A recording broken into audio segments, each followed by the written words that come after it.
Next हम चलते हैं हाइट का। अब देखिए मैंने यहाँ पर क्लिक कर दिया है, अब मुझे इसकी हाइट को बढ़ाना है तो मैं क्या करूँगा, ऊपर ऐसे क्लिक करूँगा अब, तो ये बढ़ेगा मेरा हाइट। ये कम करना है तो ये कम हो गया मेरा। इसी तरीके से इसके कॉलम को बढ़ाना चाहते हैं, कॉलम को बढ़ा सकते हैं, घटा सकते हैं किसी भी तरीके से। जहाँ पर आप क्लिक कर देंगे वो कॉलम आपका इंक्रीज हो जाएगा, मतलब वहीं से ये बढ़ जाएगा। ये देखिए, तो इस तरीके से आप इसको बढ़ा घटा सकते हैं यहाँ से। अदरवाइज दूसरा ऑप्शन है कि आप इसको जब लाएंगे यहाँ पर देखिए आपका एरो ये चेंज हो जाएगा। इसका मतलब ये कि आप इसको ड्रैग भी कर सकते हैं। लेफ्ट बटन दबाइए, नीचे करेंगे तो इस तरीके से ऑप्शन चेंज होगा। यहाँ पर लेफ्ट में करेंगे कॉलम को तो कॉलम बड़ा होगा। तो इस तरीके से इसको चेंज कर सकते हैं। अब देखिए सपोज डेट कि आपने कोई काम किया और ये कॉलम आपका ऐसे है। अभी जो मैं ये बता रहा हूँ ये आपका नेक्स्ट ऑप्शन के बारे में बता रहा हूँ मैं यहाँ पर हाइट के बाद में। तो ये डिस्ट्रीब्यूट रो क्या करता है मैं उसके बारे में बता रहा हूँ आपको। सपोज है कोई भी आपने काम किया, बड़ा हो गया, कहीं पर छोटा कर दिया आपने, इस तरीके से छोटा बड़ा कर लेते हैं थोड़ा। अब देखिए यहाँ पर मैंने यहाँ पे इसके रो को छोटा बड़ा यहाँ पर कर दिया है।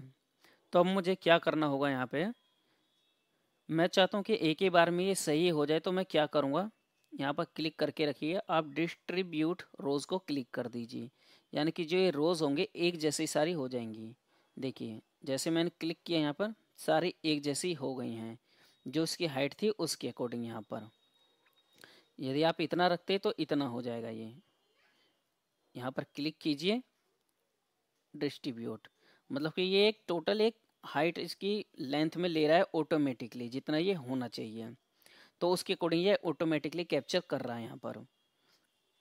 अब देखिए डिस्ट्रीब्यूट कॉलम सेम ये वही काम करता है। यहाँ पर देखिए हमारा ये कॉलम में इसको थोड़ा सा छोटा कर देता हूँ, ये वाला आप देख रहे हैं बड़ा है यहाँ पर, और यहाँ पर मैं इसको भी थोड़ा सा बड़ा कर देता हूँ इस तरीके से। अभी कॉलम मुझे चाहिए सेम सेम, तो मैं क्या करूँगा, सीधा यहाँ पर क्लिक कर देना है आपको। जैसे ही आप कॉलम पर यहाँ पर क्लिक करेंगे ये ऑटो फिट एक तरीके से हो चुका है। आप देखिए सेम कॉलम हमारे आ चुके हैं। तो इसका काम ये है यहाँ पर। अब देखिए नेक्स्ट है हमारा ये अलाइनमेंट का काम है। यहाँ पर ये अलाइन आपको किस तरीके से करना है। अभी देखिए यहाँ पर जो अलाइन है वो टॉप लेफ्ट में है हमारा, यानी कि ऊपर में हमारा। अगर जो मैं इस पर क्लिक करूँगा तो इस तरीके से बीच में आएगा, इस पर क्लिक करूँगा तो इस तरीके से आएगा। यदि आप और चेंजेस करना चाहते हो तो इस पर चेंजेस कर सकते हैं इस तरीके से, जहाँ मतलब क्लिक करेंगे उस तरीके से होगा। तो ये तो एक पर हुआ है। यदि आप सभी पर अप्लाई करना चाहते हैं तो सबको सेलेक्ट करके इस तरीके से आप अप्लाई कीजिए इस पर। ये देखिए ये सभी सेंटर में आ गए हैं ये बिल्कुल। अब मैं बाहर क्लिक करता हूँ। अब आप देखिए ये जो मेरा ऑप्शन आ रहा है ऑलरेडी इसको ये सेलेक्ट कर रहा है, तो मैं जैसे ही अंदर क्लिक करूँगा वो हट जाएगा। तो अभी देखिए यहाँ पर टेक्स्ट में क्लिक करके वो ऑप्शन चला गया है मेरा, और यहाँ पर सारी चीज़ें जो कि फिक्स हो गई हैं यहाँ पर। अभी आपने देखा ये सेंटर में सभी मेरे टैक्स जितने भी वो अलाइन हो चुके हैं। तो इसके अलावा देखिए ये टैक्स है हमारा। आप चाहते हैं इसको चेंज करने के लिए, यदि कोई हेडर है यहाँ पर किसी भी तरीके का, तो ये ए वाला ऑप्शन देख रहे हैं टैक्स डायरेक्शन, ये डायरेक्शन को चेंज करता है। जैसे मैं यहाँ क्लिक करूँगा देखिए बी को, ये किस तरीके से चेंज हो गया यहाँ पर। ये इस तरीके से चेंज होता रहेगा इस तरीके से।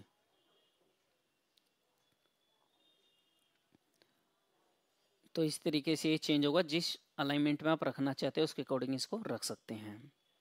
इसके बाद है देखिए सेल मार्जिन। सेल मार्जिन का मतलब क्या है, यहाँ पर मैं थोड़ा सा इसको लाइन कर लेता हूँ पहले। अब देखिए यहाँ पर सेल मार्जिन का मतलब क्या होता है, क्योंकि ये जो हमारा टैक्स लिखा हुआ है और इसके साइड में और ऊपर नीचे में जो गैपिंग है उसको आप कितना रखना चाहते हैं इसकी मार्जिन को। तो इस पर क्लिक करेंगे ये हमारे मार्जिन को दिखाता है। देखिए अभी यहाँ पर 0 0 सभी मेंशन है। मैं नीचे क्लिक करूँगा, सॉरी अभी मैं ऊपर क्लिक करता हूँ इस तरीके से। ठीक है, यहाँ पर मैंने टॉप पे क्लिक किया है और मैं क्लिक कर देता हूँ इसको ओके। अभी देखिए ये थोड़ा सा यहाँ पर बड़ा हो गया है। तो ये मार्जिन है कि जिस टाइप की मार्जिन आप रखना चाहते हैं, बॉटम से या लेफ़्ट से या राइट से, कितना स्पेस आप छोड़ना चाहते हैं या ऑटोमेटिकली रिसाइज करना चाहते हैं, तो यहाँ पर वो सारे ऑप्शन मिल जाएंगे आपको। इसके बाद हम बात करते हैं A to Z शॉर्ट का। यदि कोई नाम है यहाँ पर, सपोज डेट में कुछ नाम यहाँ पर लिख लेता हूँ, जैसे ए हमारा पहले और यहाँ पर करता हूँ डी,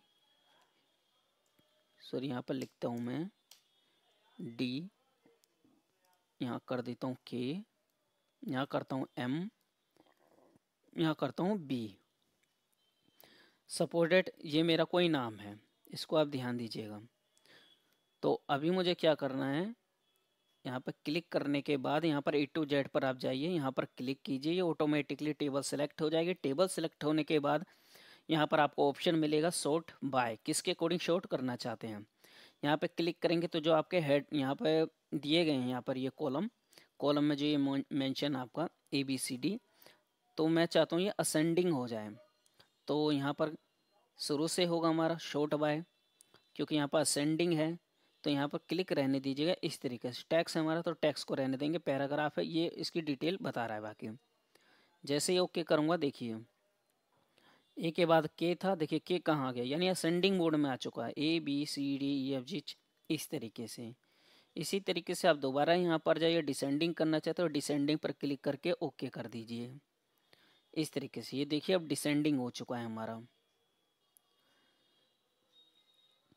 तो यहाँ पर इसने पहले ऑप्शन को यहाँ पर नहीं लिया है इसके अकॉर्डिंग, क्योंकि यहाँ पर भी ऑलरेडी मेरी टैक्स लिखे हुए हैं, तो उसके अकॉर्डिंग यहाँ पे ये नहीं हुआ है। बट यहाँ पर देखिए इसके बाद ये हो चुका है, जो जिस तरीके से आप इसको लिखेंगे, क्योंकि ये हमारा हेडर है ये, तो ये हेडर मानकर ही ये इसको यहाँ पर चेक कर रहा है। और जो यहाँ पर मैं कर देता हूँ कोई नेम, हेडर में आप कोई भी इस तरीके से नेम डाल दीजिए जब भी अल्फ़ाबेटिक करेंगे, ताकि पहले को हेडर मान के ही वो इसके नीचे बाकी को चेंज करेगा। ठीक है, तो इस तरीके से आप इसको किसी भी तरीके से मेंशन कर सकते हैं। तो चलिए अब हम आगे चलते हैं। शॉर्ट के बाद क्या है हमारा, रिपीटेड हेडर। सपोज डेट कि आपका ये कोई हेडर है, ठीक है, यहाँ मैथ लिख दिया मैंने, यहाँ हिंदी लिख दिया, ये कोई भी सब्जेक्ट मान लीजिए आप, ठीक है, यहाँ पर हिस्ट्री मैंने मेंशन कर दिया। अब देखिए ये तो आपका हेडर हो गया है। जब भी आप चाहते हैं कि इस पेज को आप 10 पेज में कन्वर्ट कर दिए, मतलब आपने 10 पेजेस बना लिए हैं आपने। अब 10 पेजेस में यदि आप इसको पेस्ट कर रहे हैं, आप चाहते हैं कि ऑटोमेटिकली ये हेडर वहाँ पर पहुँच जाए। ये नंबर आपने पेस्ट किए हैं जो भी है, नंबर या कंटेंट, और आप चाहते हैं ये हेडर सभी में अप्लाई हो जाए। कभी कभी क्या होता है कि जब हम प्रिंट देते हैं तो पहले ही पेज पर हमारा ये ऑप्शन आता है और बाकी पर केवल ये नंबर या टेक्स्ट जो भी आपका होता होगा वो आता है वहाँ पर। तो आप चाहते हैं कि सभी में ये आए, तो जितने भी पेजेस हैं उसके बाद में आप क्या कीजिए, यहाँ पर सेलेक्ट कीजिए और यहाँ पर रिपीट हेडर पर क्लिक कर दीजिएगा। जैसे रिपीट हेडर पर क्लिक करेंगे तो वहाँ पर ये हेडर सभी पर अप्लाई हो जाएगा। तो नेक्स्ट है हमारा कन्वर्ट टू टेक्स्ट। अभी देखिए मैं यहाँ पर क्लिक करता हूँ, ऐसे में रहने देता हूँ, कन्वर्ट टू टेक्स्ट। अभी ये जो बॉर्डर है, अभी देखिए ये नॉर्मल सब कुछ हो जाएगा हमारा। मैंने क्लिक किया, यहाँ पर टैब पर ही रहने देंगे, ओके कर देंगे। अब देखिए ये जो हमारा टेक्स्ट है, सॉरी ये जो हमारा टेबल था वो टेक्स्ट में आ चुका है, यानी कि ये जो इसके पीछे का आप टेबल देख रहे थे वो हट चुका है। अब यदि कोई प्रिंट लेना चाहे, मैं कंट्रोल P करता हूँ तो यहाँ पर टेक्स्ट शो नहीं हो रहा है मेरा, यहाँ पर मतलब कि जो बॉर्डर थे वो किस तरीके से नहीं यहाँ पे आएगा। तो इस तरीके से केवल ये टेक्स्ट रहने देगा, तो यानी कि ये टेक्स्ट को रहने देगा, बॉर्डर सबको हटा देगा। तो इसका काम ये है। इसके अलावा अब ये फॉर्मूला है। अब देखिए यहाँ पर फॉर्मूला कैसे काम करता है। ये हमारा जो फॉर्मूला है ये MS वर्ड का हमारा फॉर्मूला है, और यहाँ पर जो ऑप्शन है जैसे कि यहाँ पर इज इक्वल टू ऑलरेडी यहाँ पर लगा हुआ है। तो मैं क्या चाहता हूँ, मैं इसको ये जो नंबर है इन सभी को मैं चाहता हूँ कि ये आपस में प्लस हो जाए और इसका टोटल यहाँ पर आ जाए। तो उसके लिए मुझे क्या करना होगा, मुझे यहाँ पर एक रो इंसर्ट करनी होगी। तो चलिए मैं एक रो इंसर्ट कर लेता। तो देखिए अब हम कैसे यहाँ पर एक रो को इंसर्ट करेंगे। इंसर्ट, अब ये सॉरी यहाँ पर इंसर्ट वैल्यू का ऑप्शन आपको दिख रहा है, यहाँ पर सीधा आप क्लिक कर दीजिए अब यहाँ पर आप आ जाइए। अब मैं क्या चाहता हूँ, मैं चाहता हूँ इन नंबरों का टोटल सम हो जाए। टोटल हिस्ट्री का जो भी है ये इस कॉलम में वो टोटल मेंशन हो जाए। तो देखिए यहाँ पे कैसे मेंशन होगा। यहाँ पर मैंने क्लिक किया, फॉर्मूला में जाइए। फॉर्मूला में जाने के बाद यहाँ पर इस तरीके से आपको मेंशन मिलेगा। ऑलरेडी मेंशन है, यहाँ पर जो सम होता है ये अबव के तरीके से इस तरीके से मेंशन आपको मिलेगा। अबव यानी ऊपर की तरफ ये सिलेक्ट करेगा। ठीक है, तो यहाँ पर आपको क्या करना है, सीधा आपको ओके कर देना है। यहाँ पर जैसे ही ओके करेंगे तो यहाँ पर देखिए आपका टोटल ये सम हो चुका है। इन चारों का सम यहाँ पर 57 है। तो इसी तरीके से आप यहाँ पर जब क्लिक करेंगे तो यहाँ पर आपको और भी फंक्शन मिल जाएंगे। इस तरीके से काउंट करना चाहते हैं या फॉल्स या इफ, इस तरीके से जो फॉर्मूला आप लगाना चाहते हैं यहाँ पर लगा सकते हैं। उसके अकॉर्डिंग ये अप्लाई होता है। तो चलिए यहाँ मैं कट करता हूँ इसको। तो इस तरीके से आप इसका सम कर सकते हैं।